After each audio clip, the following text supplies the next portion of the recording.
Hello, good morning everyone. आज का अपना टॉपिक रहेगा शोथ। शोथ यानी सूजन, जिसे मॉडर्न साइंस में इन्फ्लेमेशन या एडिमा कहेंगे। तो चरकाचार्य जी ने अपने संहिता में शोथ के बारे में दो प्रकार का शोथ होता है ऐसा बताया है, एक नीच एक और दूसरा आगंतुक। नीच शोथ यानी शरीर के अंदर ही अपने दोषों का विकृत हो जाना, दोषों का विकृति के कारण शरीर के अंदर जो शोथ जो इन्फ्लेमेशन तैयार होता है, यानी दो दुष्ट समूर्छना के कारण किसी रोग की उत्पत्ति होती है और वो रोग के कारण शरीर के अंदर इन्फ्लेमेशन यानी शोथ निर्माण होना, उसे नीच शोथ कहेंगे। तो दूसरा बताया है आगंतुक शोथ, जो बाहरी द्रव्य के कारण या बाह्य आघात के कारण, जिसे एक्सीडेंटल भी कह सकते हैं अपन, उसके कारण जो शोथ यानी सूजन निर्माण होती है उसे आगंतुक कहते हैं। तो आगंतुक में कई ऐसे अनेक प्रकार आते हैं, जैसे एक्सीडेंट के कारण मार लगना, हड्डी का चूरा हो जाना, स्किन के ऊपर कहीं खरोंच आ जाना, इसके कारण भी स्वेलिंग आ सकती है, सूजन आ सकती है। मास्क अगर जबरदस्त कहीं किसी दो चीजों के अंदर दबाव से प्रेशर के कारण मांसपेशी दब गई है, उसके कारण भी स्वेलिंग आ सकती है, सूजन आ सकती है, उसे भी शोथ कहा गया है। किसी कांटे के कारण या किसी शार्प ऐसे चीजों के कारण या ब्लेड के कारण स्किन का कट जाना, मांस रक्त का कट जाना या मांस का कट जाना, ऐसे अनेक प्रकार के कारण भी स्वेलिंग यानी सूजन आ सकती है। और एक कारण सूजन आने का यह बताया कि सर्पदंश के कारण या श्वान यानी कुतरा या किसी भी जानवर के दंश के कारण भी आपको स्वेलिंग आ सकती है। बहुत सारे बताए कि कीटक अगर कहीं मच्छर ने काट दिया तब भी स्वेलिंग आ सकती है। किसी विषैले द्रव्य का स्किन में स्पर्श होने के कारण भी स्वेलिंग आ सकती है। जैसे भल्लातक यानी बिब्बा अगर स्किन को लग गया तो स्किन बिब्बा उबजना बोलते हैं। तो ऐसे विषैली द्रव्य अगर स्किन को टच भी हो गई या उसका तैल अगर लग गया है तो उसके कारण भी अपने त्वचा के ऊपर, अपने किसी शरीर के अवयव के ऊपर स्वेलिंग आ सकती है। कोई कीटक है, वो कीटक अगर पॉइजनस है, वो भी टच कर गया तो उसके कारण भी इन्फ्लेमेशन यानी शोथ आ सकता है। तो शोथ आने के कई अनेक कारण, आगंतुक कारण बताया है। उन विषयों के कारण या उन कारणों के कारण उस टाइप से ट्रीटमेंट करना चाहिए। जैसे कोई विषैला द्रव्य है तो उसका एंटीडोज क्या है वो देके उसका स्वेलिंग कम कर सकते हैं, या उसका जो पॉइजन अपने शरीर के अंदर जा सकता है जिसके कारण वो स्वेलिंग आई है, उसका उस तरीके से ट्रीटमेंट करना चाहिए, ऐसा चरकाचार्य जी ने कहा।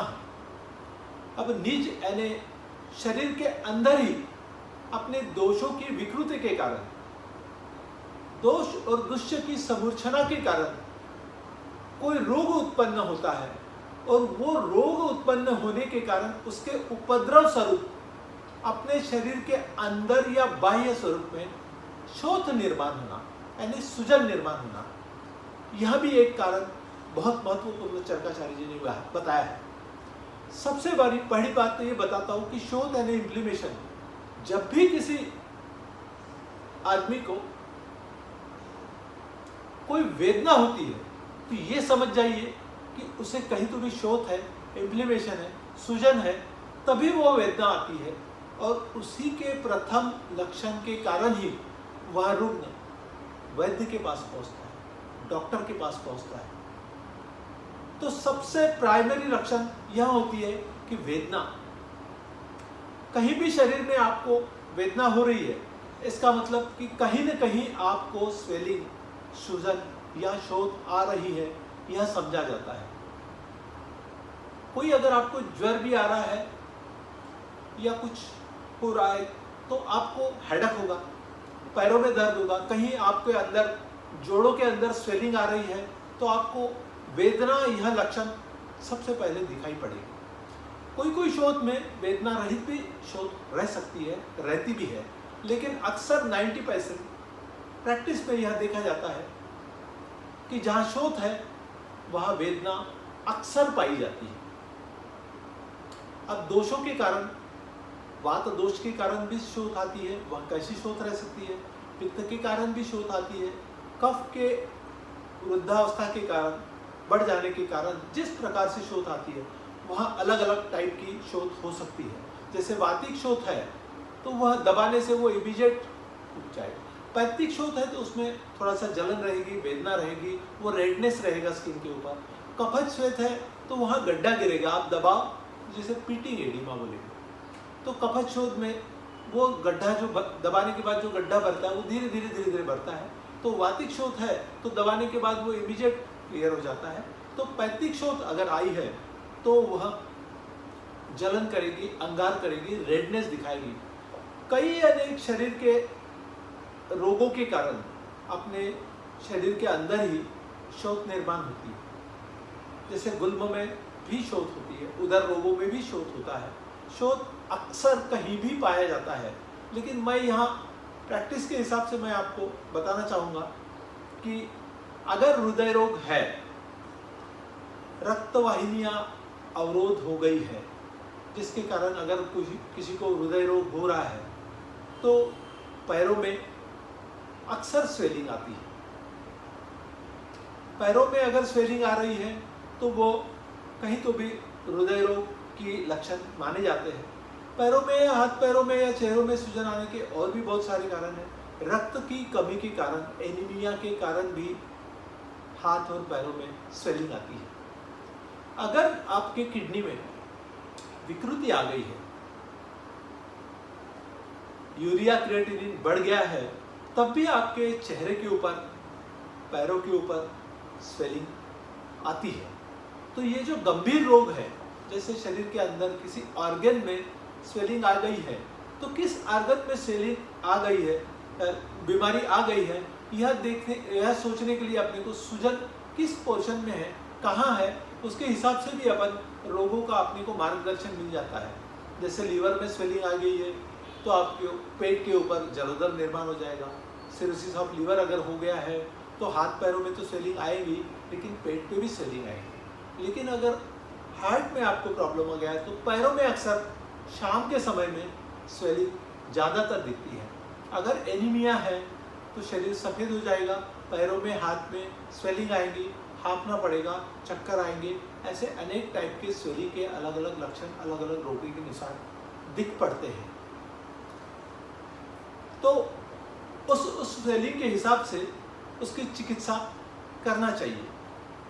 चरकाचार्य जी ने प्रमेह रोग में भी स्वेलिंग आती है, कहीं विद्रधि है, कहीं एब्सिस हो गया है, तो अंदर के अंदर अगर कफज प्रकृति है या कफ के कारण अगर विद्रधि यानी एब्सिस हो गया है तो ऊपर वाले स्किन के ऊपर धीरे धीरे स्वेलिंग आना चालू हो जाती है, फिर वेदना आती है। इस टाइप से अलग अलग लक्षण, कई ऐसे रोग हैं जिसके कारण आपको शोथ यह लक्षण दिखाई पड़ता है। शोथ को अपन लक्षण ही बोलेंगे क्योंकि अन्य कई ऐसे रोगों के कारण यह शोथ निर्माण होता है। वह किस शरीर के किस अंग के ऊपर है, वो किस प्रकार से है, वात के कारण कैसी स्वेलिंग रह सकती है, पित्त के कारण अगर स्वेलिंग है तो कैसी रह सकती है, कफ के कारण स्वेलिंग है तो कैसे रह सकती है, उसके लक्षणों के हिसाब से ही शरीर के अंदर कौन से दोषों की प्राधान्यता हुई है और कौन से दोषों की प्राधान्यता के कारण ये शोथ हुआ है, यह डायग्नोसिस करने में आपको हेल्प हो जाती है। तो यहाँ हो गया निज यानी शरीर के अंदर ही उत्पन्न होने वाले रोगों के कारण अपने शरीर में आए हुए शोथ किस प्रकार से दिखाई पड़ते हैं, और जिस प्रकार से शोथ दिखाई दे उस हिसाब से दोषों को अपन डायग्नोस करेंगे और उस हिसाब से ट्रीटमेंट करेंगे। लेकिन शोथ यहाँ एक लक्षण है, और वो शोथ कहाँ है, किस टाइप से है, वहाँ देखते हुए ही डायग्नोसिस की तरफ मुड़ना चाहिए। और अगर आगंतुज है तो उसकी अलग ट्रीटमेंट होगी।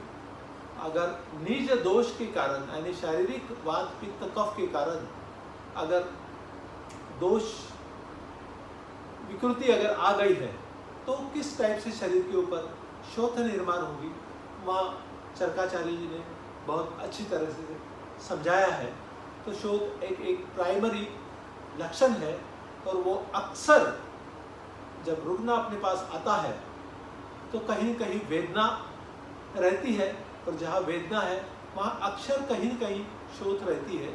जनरली आगंतुज अगर शोथ है तो बाह्य शरीर के बाह्य ठिकान में मिलेगी, लेकिन शारीरिक इंटरनल अगर दोषों के कारण, दोष दुष्य समूर्छना के कारण कोई रोग अगर हो गया है तो उसके कारण जो वेदना या जो शोथ होती है वो इंटरनल बॉडी के अंगों में भी हो सकती है। तो अष्टविध परीक्षा करके रुग्ण के किस अवयव में, कौन से अंग में शोथ है, वहाँ डायग्नोसिस करने के बाद ही उसकी चिकित्सा कीजिए। इसलिए शोथ को अच्छी तरीके से समझना बहुत ज़रूरी है। आगे का जो डायग्नोसिस है उसी के ऊपर डिपेंड करता है। धन्यवाद।